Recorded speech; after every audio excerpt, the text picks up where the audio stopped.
Welcome back, I'm Captain Xavier, and I'm here to discuss a topic that has been cropping up all over the Nerf community. And when it's been showing up in the auxiliary, it's been getting shut down.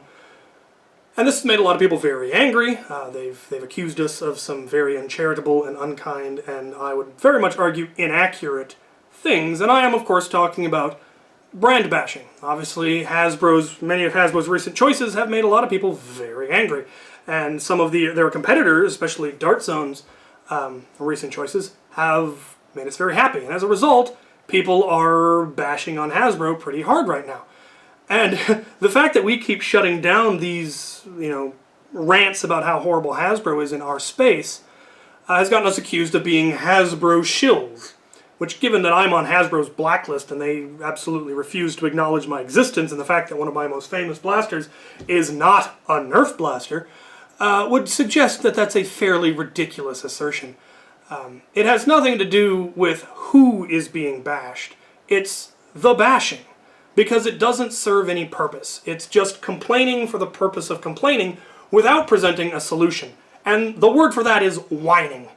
And when you come to our space and just whine, that just brings negativity, and that just doesn't need to be there. And the whole point of the auxiliary is to be a positive, helpful environment. And coming here and just whining isn't conducive to that. And I will admit, I think there wasn't enough, this explanation wasn't made, which is why I'm making this video. There wasn't being made clear why these things were being shut down.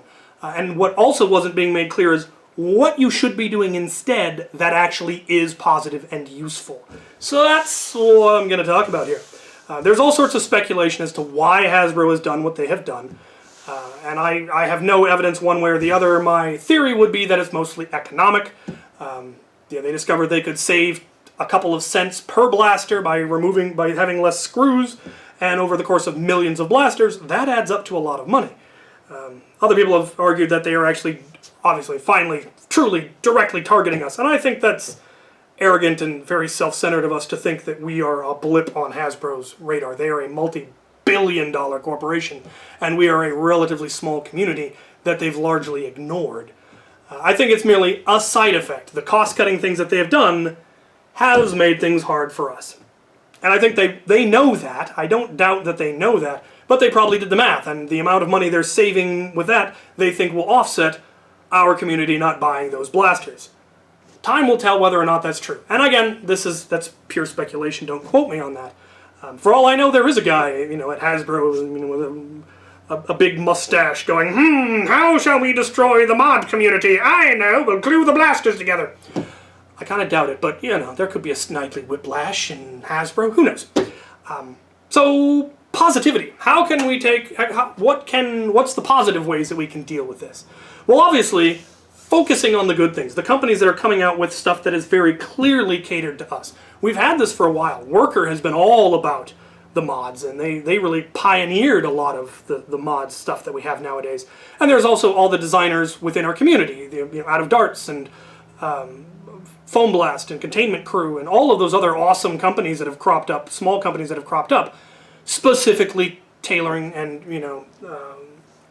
catering to our community. And now we have a mainstream company in Dart Zone that is doing that, with first the Dart Zone Pro and now the Nexus. These are competitive tier blasters with the potential to be even better that are available at Walmart. They're selling half darts at Walmart now. That is amazing.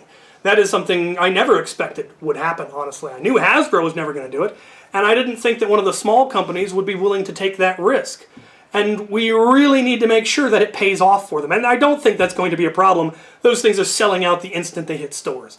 And that's good. But you could also be writing them letters. 10,000 members of our community contacting them by email or what have you and going, this is awesome, thank you so much for doing this, here are some suggestions of what we'd love to see next. That will make a difference to a company on their size. And especially, if all 10,000, if we, just keep clearing out the Dart Zone Nexus, which is, like I said, not going to be a problem, and there is going to be more stuff. That is a way to channel that energy, rather than just coming to the spaces and whining. If you really want to whine, and this wouldn't be whining, this would be constructive complaining, email Hasbro. explain to them that you've made this so cheap that it's broken when I used it twice, and you've made it so that I can't open it up to repair it myself. You know, us whining on Facebook isn't going to do anything. But if 10,000 of us send emails that all say, you made it cheap and it broke and I can't fix it, that is something that they might actually care about. Especially when us influencers, you know, Walcom obviously had 2 of them break on video, and his videos get views. If enough of the influencers say that it's cheaply made, it's gonna break, and then I can't fix it because you glued it together, that's something that's constructive use of that anger rather than negative. And from a mod perspective, we're modders. We have come across problems before and we have solved them, and I would like to see more people doing that.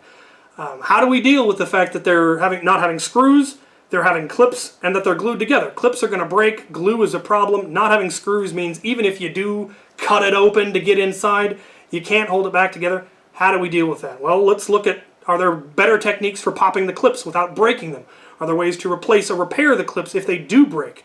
Can we start having 3D printed kits that can be glued into the blaster that provide screw holes?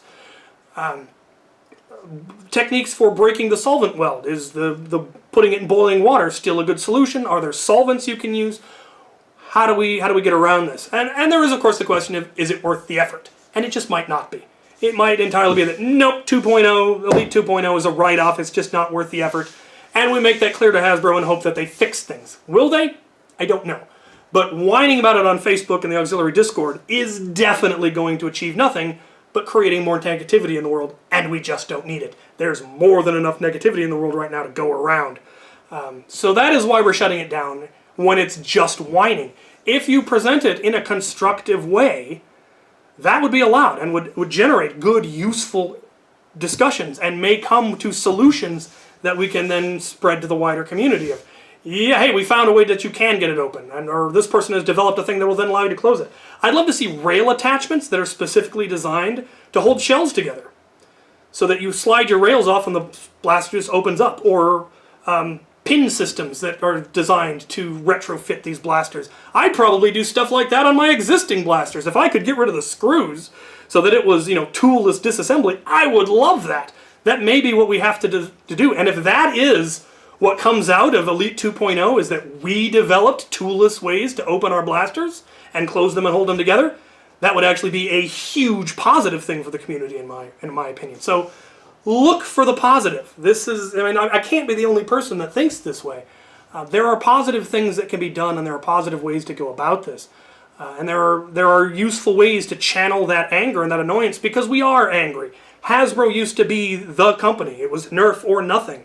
And we were willing to pay more for their blasters because they were far superior quality. Well, now the other companies are not only every bit as good, if not better, they're still cheaper. And that's annoying, because there is still that part, I'm sure, in most of us that wants to be loyal to Hasbro. But they've made it practically impossible. But it might be something that we want to fight for. We might want to go, no, you will fix your stuff so that we can still like you. And there is still positive stuff coming out. The rival line hasn't taken that turn. The Moto Strike looks okay, though again it has the non-metal springs in it, which I don't like, because the plastic ones are going to wear out and stuff like that. But there are ways that we can deal with this in a positive manner instead of it being negative. Bring up what you do like.